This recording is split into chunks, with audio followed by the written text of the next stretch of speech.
Você já se perguntou como os espelhos funcionam nos videogames? Se você acha que segue o mesmo princípio do mundo real, você está totalmente errado. No passado, era muito difícil fazer esses efeitos, que podem parecer tão comuns na nossa visão.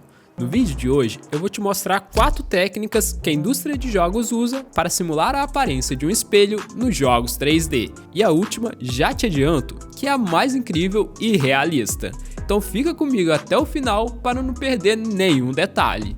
Mas antes, deixa o like no vídeo e se inscreve no canal, se você gosta desse tipo de conteúdo.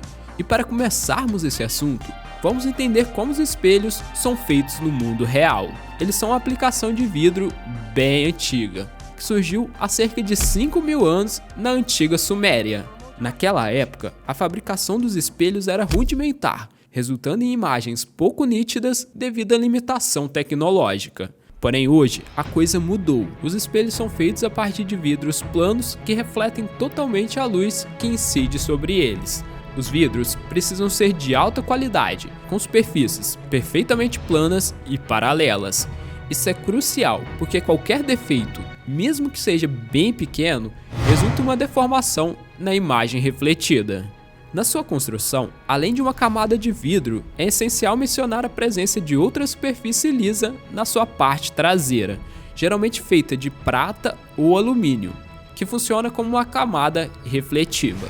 Quando a luz incide sobre o espelho, ela segue a lei de reflexão, que basicamente diz que o ângulo em que a luz atinge o espelho é igual ao ângulo que ela é refletida. Como isso ocorre em uma superfície extremamente lisa, esse processo resulta na criação de uma imagem virtual atrás do espelho, dando a aparência do objeto refletido. A palavra-chave nesse processo é iluminação. É através de raios de luz que o reflexo nas superfícies é formado. Em essência, a interação entre a luz e a superfície refletiva é o que possibilita a criação da imagem refletida. E como as ondas de luz tradicionais não existem no mundo digital, os desenvolvedores precisam empregar técnicas alternativas para simular os reflexos. Em jogos mais antigos, os reflexos de espelho normalmente consistiam em duplicatas de baixa qualidade do cenário de jogo. Os desenvolvedores criavam uma segunda sala, com um personagem que reflete todas as ações do jogador. Curiosamente, o espelho em si, muitas vezes, era apenas um buraco na parede, mostrando a outra sala duplicada, dando a ilusão de ser um espelho real. Eram usados modelos 3D duplicados e invertidos do personagem e do ambiente. Um exemplo perfeito é a sala de espelhos de Super Mario 64. Dá uma olhada nisso. Se a gente analisar com cuidado, é possível perceber que são modelos 3D duplicados, ao invés de um espelho de fato. Reparem como é o nível desse cenário. Nessa imagem, podemos ver que temos o espelho, que é um cubo transparente na verdade, e ao fundo dele temos uma duplicata da cena. Outro jogo que usou a mesma técnica foi GTA San Andreas. Os reflexos do espelho nada mais é do que o cenário do armário duplicado do outro lado da tela. Como na época a gente não tinha muito poder computacional, essa técnica era a única possível que permitia criar espelhos nos jogos. Contudo, com a evolução dos computadores e videogames, essa técnica deixou de ser utilizada. E bem, eu não preciso nem explicar os motivos, né? Outra técnica que surgiu e é amplamente utilizada para formar reflexos são os Reflection Probes, ou sondas de reflexão. Uma sonda de reflexão é como uma câmera que tira uma foto em visão esférica do seu entorno em todas as direções.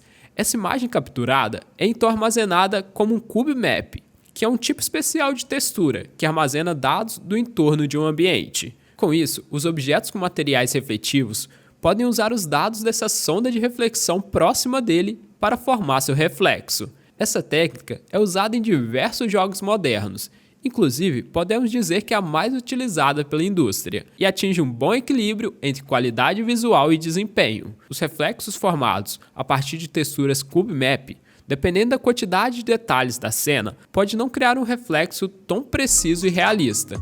Porém, para a maior parte dos efeitos refletivos, como superfícies metálicas e água, essa técnica é a ideal, mas vale destacar que normalmente as sondas de reflexão contam com texturas estáticas, ou seja, é salvo uma foto panorâmica do ambiente em um momento específico, e ela não é atualizada em tempo real. Daí, ela não é ideal para refletir objetos em movimento. Outra abordagem bastante vista e que é bem simples de implementar é usando uma câmera secundária, que posicionamos de frente ao espelho e colocamos a textura do espelho sendo a exibição da câmera. Com isso, conseguimos um resultado extremamente realista e em tempo real. Porém, essa técnica é bem pesada, já que a câmera secundária tem que renderizar todos os polígonos visíveis da cena também. Além disso, não podemos usá-las em muitos objetos ao mesmo tempo, já que isso poderia causar uma grande perda de desempenho para o nosso jogo. Porém, mesmo assim, ela é empregada para reflexos de espelho, principalmente em cenas onde eles são importantes e devem ter uma alta qualidade. E por fim, a abordagem mais discutida para implementar espelhos e reflexos nos jogos hoje em dia é sem dúvida o Ray Tracing.